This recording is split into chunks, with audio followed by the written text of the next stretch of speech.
Pada Rabu 25 Juni 2025, pemerintah Kabupaten Kutai Timur melalui Dinas Pengendalian Penduduk dan Keluarga berencana menggelar kegiatan sosialisasi Tim Pengendalian Gerakan Orang Tua Asuh Cegah Stunting atau Genting tingkat Kabupaten Kutai Timur. Kegiatan berlangsung di Aula Kantor Dinas PPKB Kutai Timur dan secara resmi dihadiri oleh Wakil Bupati Kutai Timur Haji Mahyunadi yang juga memberikan sambutan sekaligus arahan penting dalam upaya percepatan penurunan stunting di bumi tua bumi untung benua.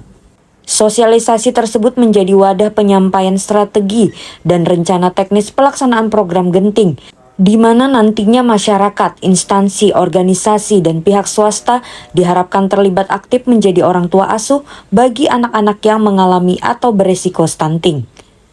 Melalui tim pengendalian Genting, pemerintah mendorong terciptanya sinergi antara program pemerintah pusat, daerah hingga ke tingkat keluarga dalam upaya pencegahan dan penurunan stunting. Kegiatan ini juga menjadi langkah awal terbentuknya jaringan penggerak Genting di 18 kecamatan se-Kutai Timur dengan harapan setiap anak mendapatkan hak tumbuh kembang yang optimal, sehat, cerdas, dan bahagia. Dengan semangat kebersamaan, mari kita wujudkan Kutai Timur bebas stunting karena mencegah stunting adalah investasi untuk masa depan bangsa. Dari Dinas Pengendalian Penduduk dan Keluarga Berencana Pusat Perkantoran Bukit Pelangi Sangatta, Prokompi untuk Kutai Timur melaporkan. Kerjasama yang kolaboratif antar pemerintah, perusahaan dengan masyarakat untuk menangani stunting ini. Target dalam 2 tahun ini saya sih target untuk di bawah 10% stunting yang ada di Kutai Timur.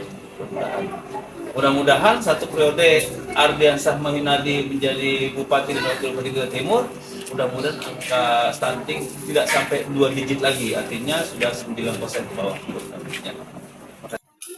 Kenapa harus disosialisasikan? Bagaimana dengan terbitnya SK Bupati ini, seluruh dinas instansi terkait, seluruh camat, seluruh kepala desa, seluruh organisasi mitra yang tergabung dalam tim pengendali Genting gerakan nasional cegah atau stunting ini paham tupoksinya. Intinya seperti itu. Sudah terurai semua dalam surat keputusan yang kita bagikan hari ini. Yang sampai nanti ada dinas misalnya A masuk dalam tim, dia hanya tahu saya masuk dalam tim Genting gitu, tapi dia nggak tahu dia apa yang dia kerjakan. Nah, ini perbagus apa kurang bagus, nggak punya efek nih SK nih untuk percepatan penurunan stunting. Kenapa? Dia tidak tahu perannya apa. Seperti itu harapan kita yang paling penting tuh di situ. Yang kedua, kalau sudah tahu peran dan fungsinya di dalam pencegahan stunting atau menjadi orang sebagai tim pengendali, regulasi kebijakan apa yang harus diambil oleh OPD terkait maupun Ormit itu di lembaganya berhubungan dengan penganggaran untuk mendukung program foodpin nasional ini, sehingga tidak tergantung usuran stunting.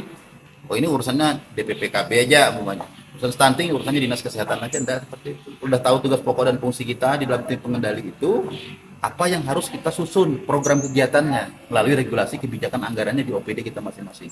Kenapa? Karena seluruh OPD dan Ormit yang kita undang hari ini, termasuk camat dan desa, adalah bagian dari tim percepatan penurunan stunting tingkat Kabupaten Kutai Timur. Jadi bicara stunting itu seluruh terlibat. Cuma selama ini kan kenapa kayak terkesan ada yang peduli, ada yang tidak peduli, karena fungsi tadi yang tidak dipahami secara utuh. Nah hari ini itu akan kita sampaikan dan kita bagikan langsung surat keputusan. Dan ke depan akan ada nanti kami akan jemput bola mengadakan rapat yang berhubungan dengan gerakan ini di setiap kecamatan. Akan dikomandoi oleh Pak Camat selaku Ketua Tim Percepatan Penurunan